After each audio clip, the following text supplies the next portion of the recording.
she stepped up as my wife and handled that.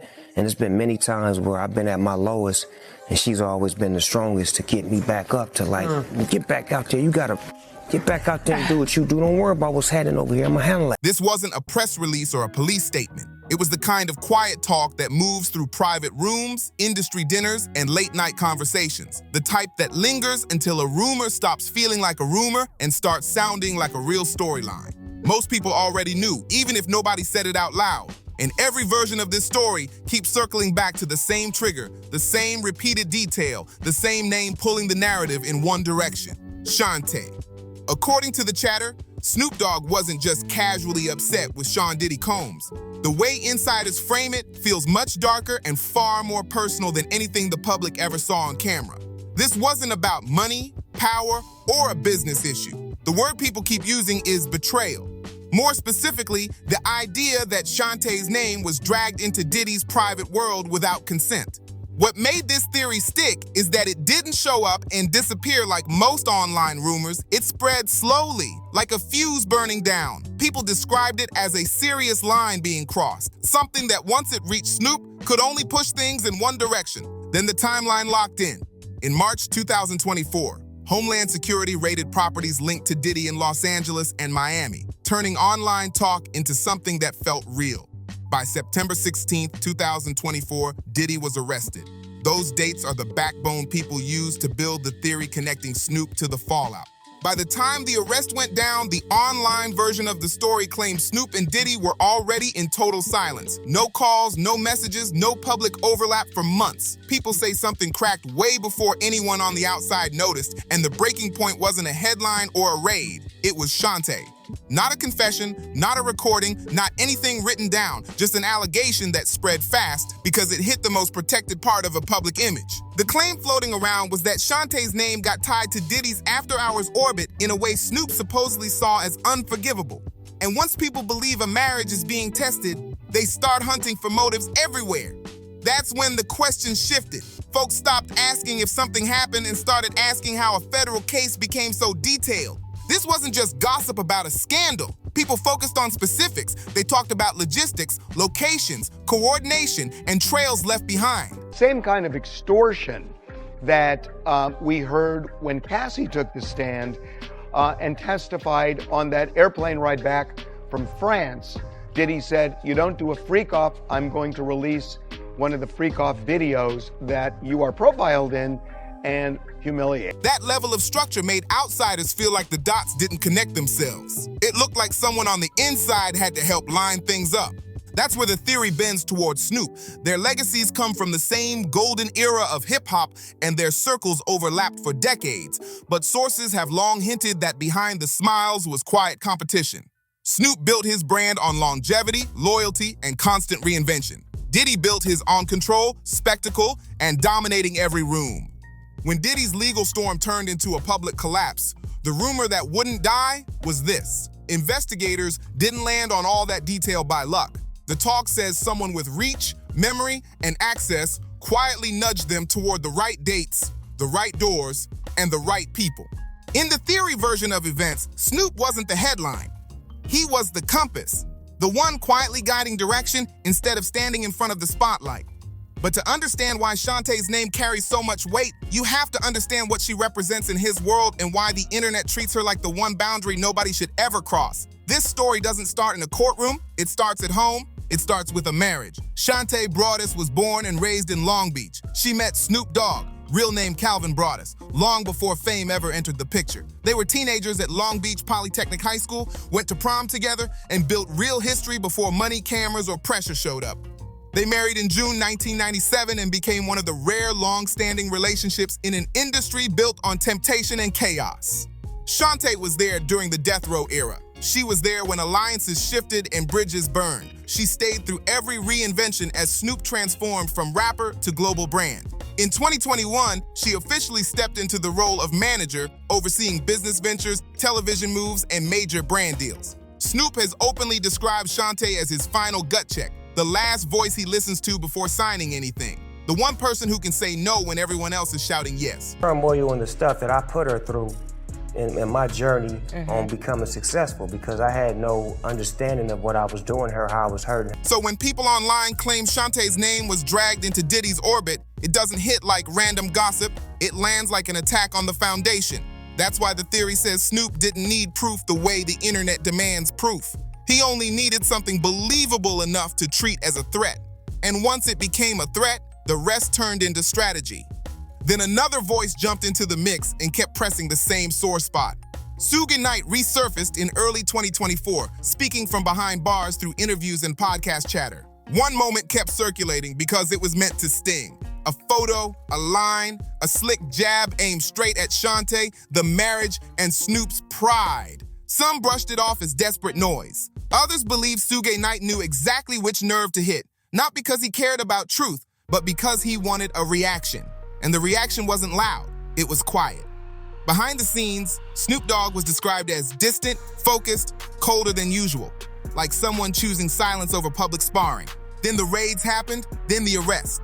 Suddenly, the rumors felt too clean, a slow build followed by a public collapse. The legal case added fuel, with harsh language painting a picture of control and pressure behind closed doors. As court talk spread, one question kept circling. How did investigators get so specific? People started saying this wasn't just gossip anymore. The details felt structured, organized, and in the court of public opinion, that kind of structure always points back to an insider. So the theory circles back to Snoop Dogg again. He had crossed paths with Sean Combs for years, but the narrative says he pulled back after 2020, when tensions rose and overlapping circles started feeling dangerous. People close to Snoop say he's always guarded his image and even more protective of Shantae's name. He survived lawsuits, rumors, and public noise that came and went. But through all of it, Shantae stayed the anchor.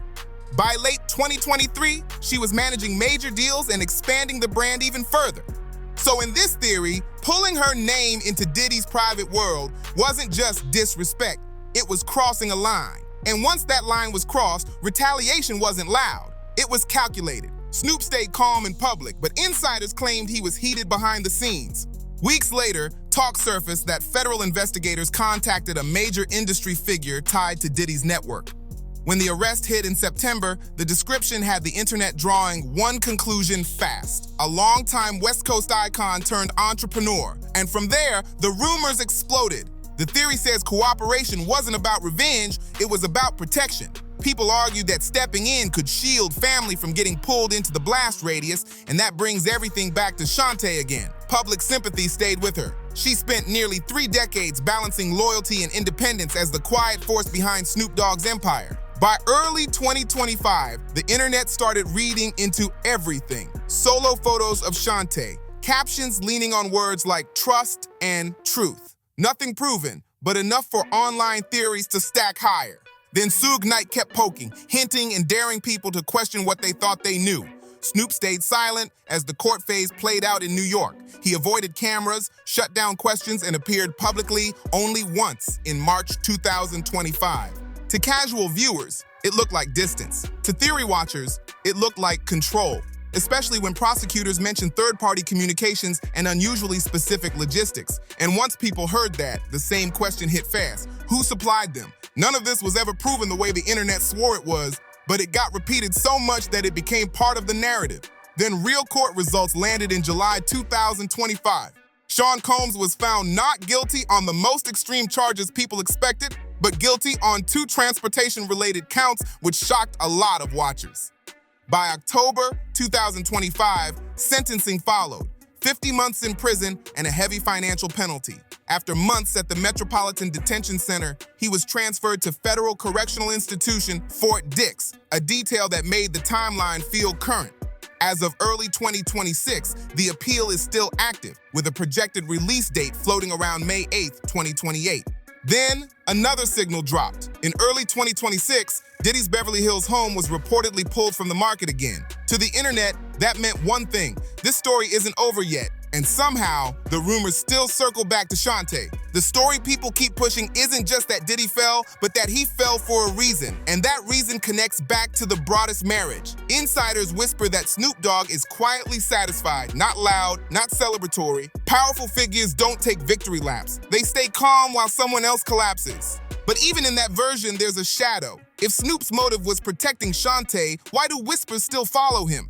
Some say it wasn't just protection, it was insulation, strategy, not revenge. And that's where Death Row Records enters the picture. Snoop's acquisition was sold as a full-circle hip-hop moment, but Suge Knight didn't see it that way.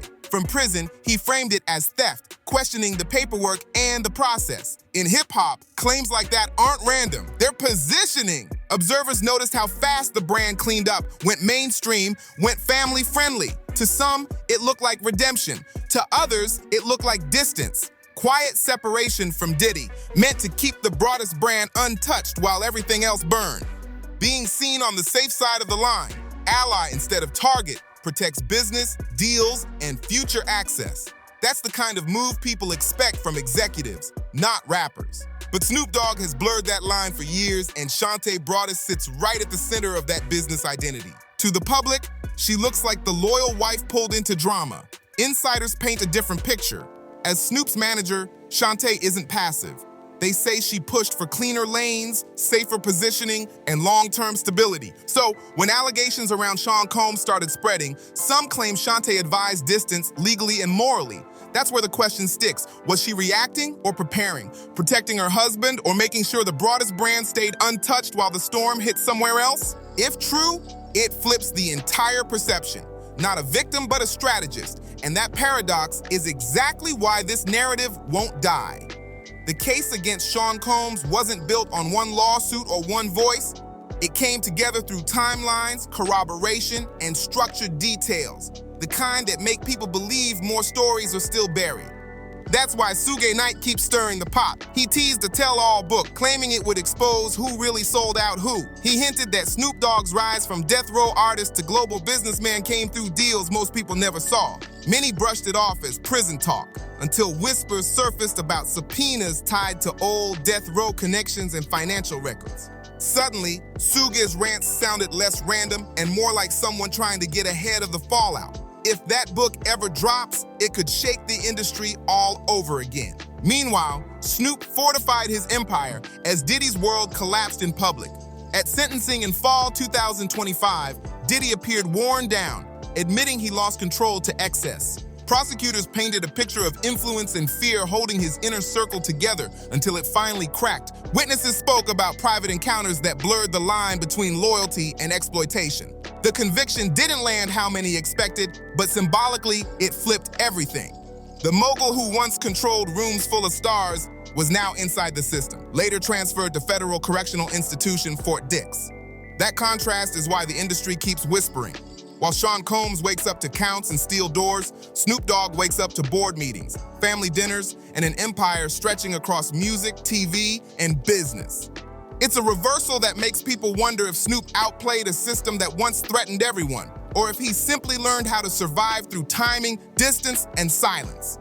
Either way, his control of death row, his network ties, and his protected image make him one of the last untouchables from that era, at least publicly. But the whispers aren't slowing down. There are claims Diddy has been talking quietly, teasing other names. And if leverage ever shifts, this saga could ignite again. That's why Shantae Broadus' upcoming memoir hangs heavy over the story. In narratives like this, timing is never accidental. A carefully worded chapter could calm the noise or quietly pour gasoline on it without saying much at all. Insiders warn this is bigger than one case. They claim other files exist, other names exist, and more chapters may already be forming. One former label executive put it bluntly, if he helped once, he could help again. And whether that's true or not, fear alone reshapes behavior. Artists pull back without announcements. Camps split quietly. Invitations dry up. Nobody wants to be standing too close when the next headline drops because the implications reach far beyond one downfall.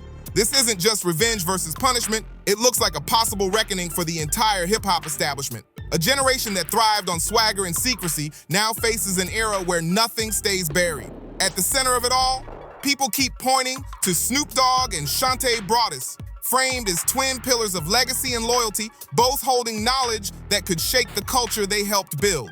And the questions won't stop. Did Snoop act to protect Shantae or to secure his empire? Was Shantae betrayed or was she the quiet strategist? Do Suge Knight's death row accusations connect to the same web of influence? In a world built on fame and silence, power never disappears. It only moves. And this story doesn't feel finished. Testimony is still sealed. Too many voices are still scared to speak. Sean Combs' conviction may have closed one chapter, but the book is nowhere near finished. The real question now is this: when the next wave of information drops, will Snoop Dogg stay framed as the survivor who played it smart, or will his name move closer to the center? People are already debating it out loud. Drop your thoughts in the comments. In this game, loyalty is currency, and somebody always runs out eventually. If you found this breakdown interesting, make sure to like, subscribe, share, and comment, and I'll see you in the next one. This storm is far from over.